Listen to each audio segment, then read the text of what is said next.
Hello mga Mars! Welcome back to my channel, Karen Scoop Station here. Disclaimer, itong videos and photos na i-share ko sa inyo ay hindi ko po pagmamayari at i-credit natin ang owner nito na isa sa mga owner ng photos and videos ay si Maine Mendoza. Dahil nga po mga Mars, kagabi ay nag-share o nag-update si Maine Mendoza sa kanyang broadcast channel sa Instagram. Sabi nga niya dito, weekend so far. Have a great weekend everyone. Pahinga tayo. Ibig sabihin, pahinga mode. Nag-share siya dito ng 3 videos. Yung unang videos ay yung cute Kali na kanyang pamangkin na anak ni Colleen na kunwari hahabulin. Pero ang pinisil niyang pisngi ang kanyang nanay. Nakakatuwa. And then, ito yung may lechon dito na conchinillo.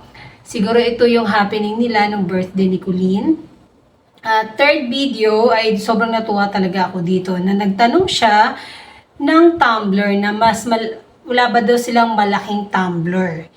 Isang sikat na tumbler na ang tinanungan ni Maine Mendoza.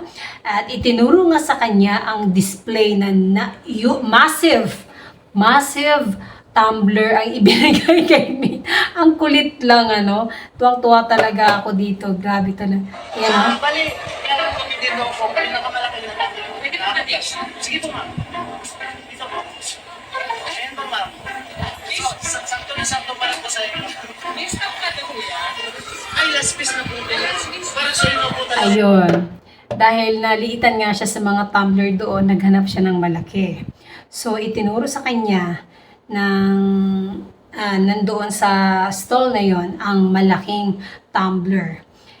Massive mga Mars.